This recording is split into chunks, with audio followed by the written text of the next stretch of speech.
White House says just look at unemployment, 4.1%. But I wonder in your mind how much that lower unemployment rate has to do with the 61.4% labor force participation rate and whether or not that actually is cause for concern.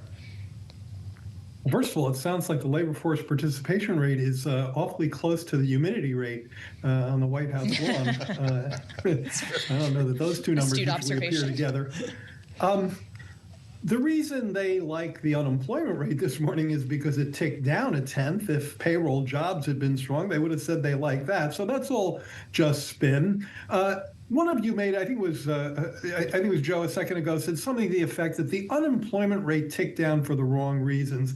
And that's correct, and it's important. The unemployment rate can go down for two reasons. One, people looking for jobs leave unemployment, they get a job. Two, they give up. And that shows up as the labor force contracting. That's what happened in July. We saw a lower labor force, and we also saw lower employment, not just in the payroll survey, but in the household survey as well, the survey that measures unemployment, and that's actually been a sequence lately. So we've seen quite weak numbers on the household survey, and that's obviously a sign of increased slack. That said, 4.1 is still pretty low unemployment, so no reason to panic, but certainly a soft report. Mm-hmm.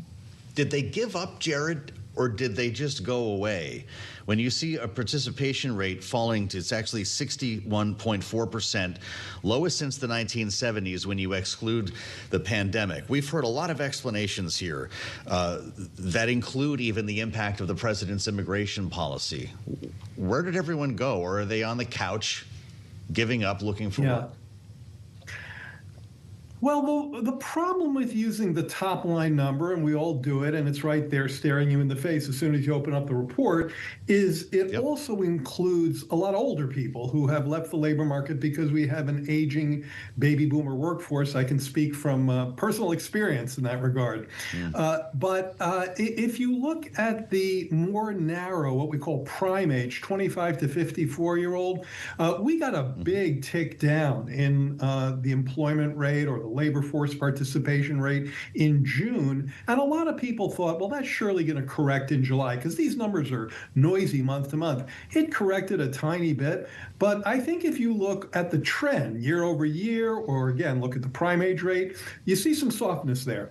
And so this remains to be a no hire, no fire job market with pretty weak job creation, relatively low unemployment, not a ton of layoffs, but real fragilities under the hood. Well, and you have some softer wage growth as well, Jared, and obviously that has implications for the American worker, which is facing inflation and may not be seeing their wages keep up. But also, does it not have impact on the way in which the Fed is considering inflation here if you're not seeing the kind of wage price side of things that you might expect? All really interesting and important questions that I dove into in my write-up this morning. 3.2%, that's the year-over-year wage growth. That's the lowest we've seen in nominal yearly wage growth since the pandemic. And by the way, if you stack that number up with a bunch of other wage reports, as you should, again, these can be noisy numbers, but if you take an average of everything out there, you get the same pattern. And so the folks at the Fed recognize that whatever inflation we're seeing isn't coming from the labor market. It's not coming from the wage side, but we know that the more hawkish contingent over there, which seems to be growing, are well aware of that, and they're still nervous about high and sticky inflation. That means that it's largely coming from the supply side of the equation, the tariffs, the war, along with some pressure from AI picks and shovels. The question for them is, can they really look through that? Or after month, year after year of missing their target, do they have to worry about this pattern dislodging inflationary expectations, in which case they would hike?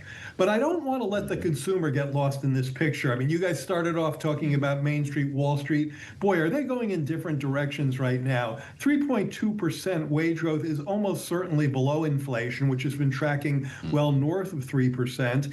And we know that labor share of national income actually hit an historic low in the productivity report yesterday. So there's a real split between macro and micro these days.